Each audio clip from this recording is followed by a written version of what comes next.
नमस्कार, मैं रूअमर आप सभी का जियो योगा चैनल में हार्दिक स्वागत करती हूँ। आज मैं आपको बताऊंगी अनुलोम विलोम कैसे करते हैं, उसकी पूरी विधि और उसकी पूरी जानकारी, और साथ में हम जानेंगे कि उसके नुकसान और फायदे क्या होते हैं। अगर हम नुकसान की बात करें तो एक ये ऐसा प्राणायाम है जिसके अंदर कोई भी नुकसान नहीं है। बस एक यही है कि अगर आपने अभी से बिगनिंग और स्टार्टिंग की है तो आपको पेन होने लगेगा, दर्द होने लगेगा और आप एक ही पोजीशन में बैठे बैठे थक जाओगे। इसलिए आपको दोबारा रिलैक्स होके और दोबारा से इसको स्टार्ट करना है। फ़ायदे की बात करें तो इसके फ़ायदे इतने हैं, अगर मैं गिनाने बैठूँ तो ये वीडियो काफ़ी लंबी बनेगी, पर मैं आपको गिने चुने फ़ायदे बता देती हूँ। पहला फ़ायदा ये है कि आपको अपने शरीर पे, बॉडी पर किसी प्रकार की भी एनर्जी हो, फेस पे किसी प्रकार के पिंपल या काने धब्बे कुछ भी हो तो वो आपसे अनुलोम विलोम से दूर हो जाएंगे। अगर आपको टेंशन, डिप्रेशन में आप बहुत ज़्यादा रहते हैं तो वो भी बहुत दूर होगा, और इसके करने के बाद आपको ऐसा लगेगा कि हमारे अंदर एक एनर्जी भर चुकी है जो पूरे दिन चलेगी, और वो ऐसी एनर्जी, पॉजिटिव एनर्जी, और इतना अच्छा रिलैक्स फील करेगी कि आप पूरे दिन एनर्जी से भरे हुए रहोगे। और ये आपकी ऑक्सीजन लेवल को अपनी बॉडी के अंदर बहुत हाई कर देती है और बहुत अच्छा कर देती है। अगर आपको गले से रिलेटेड या नाक से कुछ भी बीमारी है, या नाक बंद हो गया, गला भी बंद हो गया, अच्छे से बोला नहीं जा रहा है, तो अनुलोम विलोम करने से आपकी ये चीज़ें भी खत्म हो जाएगी। अब हम जानते हैं इसको कहाँ कर सकते हैं। घर में भी कर सकते हैं, बाहर भी कर सकते हैं, कहीं भी कर सकते हैं। बस कुछ बातों का याद रखना है। अगर आप घर में कर रहे हैं तो अपने विंडो, दरवाजे खुले छोड़ दें, जिससे आपकी ऑक्सीजन आ सके और जा सके और आपके लंग्स को फुल ऑक्सीजन मिल सके। अगर आप मेरा ओपिनियन चाहते हैं तो प्लीज़ आप इससे बाहर गार्डन में जाके कीजिए, क्योंकि गार्डन में इतनी अच्छी ऑक्सीजन होती है, वहाँ पे नेचुरल इन्वायरमेंट मिलेगा आपको, और वहाँ पर पेड़ पौधों के बीचों बीच करोगे तो बहुत अच्छा है। अगर आपके आसपास गार्डन नहीं है तो अगर पीपल का पेड़ भी अगर आपको मिल जाए तो उसके नीचे भी आप करोगे तो आपको बहुत बेनिफिट मिलेगा। पर याद रखिए, पीपल के पेड़ के नीचे आप सुबह सुबह करें, शाम के टाइम ना करें, तो इवनिंग के समय नहीं करना चाहिए। और इसके अगर समय के बारे में बात करें तो ये इसका सबसे अच्छा समय सुबह का ही है, क्योंकि सुबह की ऑक्सीजन, सुबह की एनर्जी बहुत ही यूनिक होती है। आप सुबह सुबह कोई भी काम करते हो तो उसके अंदर आप अपना पूरा 100% देते हो, क्योंकि आपके अंदर बहुत एनर्जी होती है, आप कुछ भी काम कर सकते हो। और अगर आप सुबह सुबह ही प्राणायाम करेंगे तो आपको बहुत रिलैक्स फील होगा। आपका पूरा दिन इतना स्मूथली निकल जाएगा कि आपको पता नहीं चलेगा। और आपके दिमाग में अगर टेंशन भी होगी तो उसको यूँ दूर कर देगा कि आप उस प्रॉब्लम को इतनी आसानी से हैंडल कर लोगे तो आप खुद पे, अपने आप पे यकीन नहीं करोगे। अब इसके पोजीशन के बारे में जान लेते हैं। अगर आपसे अभी से बिगनिंग और स्टार्टिंग की है तो मैं सजेशन करूंगी कि आप इसे सुखासन में ही कीजिए। ये सुखासन इतना नॉर्मली आसन है कि आप घर पर लगभग इसी आंटी पांती मार के लोग घर में सभी बैठे रहते हैं। और याद रखिए कि इस करते समय आपकी कमर से ऊपर वाला भाग एकदम स्ट्रेट रहना चाहिए, बैकबोन, नेक एकदम ये पूरा स्ट्रेट पोजीशन में रहना चाहिए। अगर आप ऐसे करके बैठेंगे तो आपकी जो ऑक्सीजन है वो अच्छे से लंग्स तक नहीं पहुंचेगी और आपको इस आसन का पूरा बेनिफिट नहीं मिलेगा। अब हम इसकी विधि के बारे में जान लेते हैं। इसकी विधि में आपको 2-3 चीज़ें ही याद रखनी है। पहली चीज़ ये है कि आपका इसके अंदर राइट हैंड ही यूज़ होगा, और लेफ्ट नोजन से ही आपको सांस लेना है और छोड़ना है। मतलब सांस लेते समय ये स्टार्ट होगा और छोड़ते समय ये खत्म हो जाएगा। और जो लेफ्ट हैंड है उसमें आप कौन सी भी मुद्रा बना सकते हैं। अगर कोई स्टूडेंट कर रहा है ये प्राणायाम तो आप ज्ञान मुद्रा ही बनाइए, क्योंकि ज्ञान मुद्रा बनाने से आपको ज्ञान मिलेगा, ज्ञान की प्राप्ति होगी, और आप कुछ भी याद करोगे, लर्न करोगे तो वो आपको जल्दी से याद रहेगा और लॉन्ग टाइम तक आपको याद रहेगा। तो जो आपका राइट हैंड है उसमें हम 2 फिंगर का यूज़ करेंगे, मतलब एक थंब और एक सबसे बड़ी फिंगर होती है, इन 2 फिंगर का ही मैं यूज़ करती हूँ ये प्राणायाम करते समय।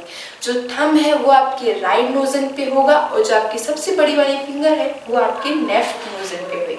मतलब राइट नोजन होगा राइट पे और मतलब जो राइट थंब होगा वो कहाँ पे होगा, राइट पे, और जो सबसे बड़ी वाली फिंगर होगी वो कहाँ होगी, लेफ्ट पे। मैं आपको दोबारा बता देती हूँ, जो आपका राइट थंब होगा वो राइट नोजन पे और जो सबसे बड़ी फिंगर होगी वो होगी आपकी लेफ्ट नोजन पे। तो राइट नोजन पे आप राइट थंब रखिए और लेफ्ट नोजन से श्वास को पूरा लंग्स तक अच्छे से भरने के बाद जो लेफ्ट नोजन से हमने सांस ली थी उसमें हम बड़ी वाली फिंगर है वो लेफ्ट नोजन पे रखेंगे और राइट नोजन से पूरी ऑक्सीजन हम छोड़ देंगे। और छोड़ने के बाद आप उसको उसी नोजन से, राइट नोजन से जिससे छोड़ी थी उसी से आपको वापस लेना है और लेफ्ट नोजन से छोड़ देना है। मतलब लेफ्ट नोजल से श्वास लेकर राइट नोजल से श्वास छोड़ देना है, राइट नोजल से श्वास लेकर लेफ्ट नोजल से छोड़ देना है। ये इसका एक राउंड, एक साइकिलिंग कंपोनेंट होती है जिसको आप 10 टाइम्स 15 टाइम कर सकते हैं। जितनी आपकी कैपेसिटी है, बॉडी जितना आपको कहती है उतना ही आपको करना है। तो मेरे साथ आप भी शुरू हो जाइए। तो राइट हम रखना है राइट नोजल पर और लेफ्ट नोजल से श्वास को भरना है लंग्स तक। भरने के बाद सबसे बड़ी वाली फिंगर रखनी है आपको अपने लेफ्ट नोजल पर और राइट नोजल को खुला छोड़ के वहां से सारी ऑक्सीजन को रिलीज कर दीजिए और उसको अब दोबारा श्वास को भरना है पूरी लंग्स तक राइट नोजल से ही। राइट नोजल से श्वास भरनी, अब राइट नोजल पे ही आप राइट वाला थंब रखकर और लेफ्ट नोजल को छोड़कर वहां से श्वास को छोड़ दीजिए। जैसे मैं आपको बोल के बता रही हूँ, बीच में मैं बोल भी रही हूँ, तो वैसे आपको नहीं करना है।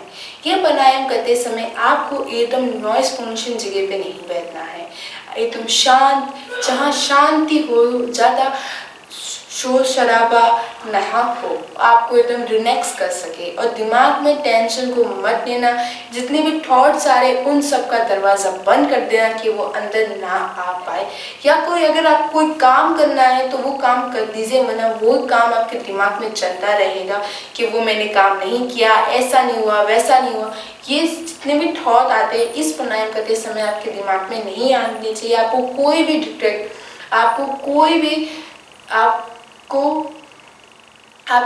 भी ऐसा नहीं लगना चाहिए कि मैं अपना इस प्राणायाम पे 100% नहीं दे रहा हूँ। आपको फुली अपना इस प्राणायाम पे 100% दोगे तो ही आपको बेनिफिट मिलेगा। तो हम स्टार्ट करते हैं।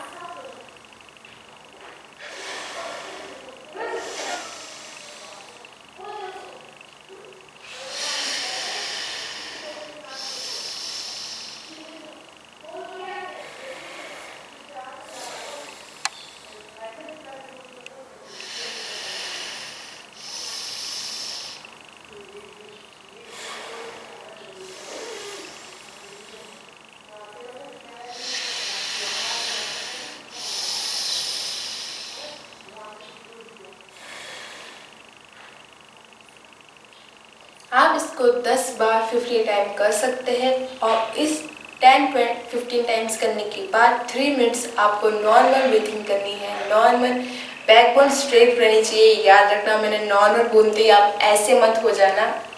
सीधी बैकबोन स्ट्रेट, नेक भी सीधी होनी चाहिए। नॉर्मल ब्रीथिंग और एकदम अपना ध्यान अपनी सांसों पे या अपने दिमाग के सेंटर में याद केंद्रित करनी चाहिए, सिर्फ 3 मिनट के लिए।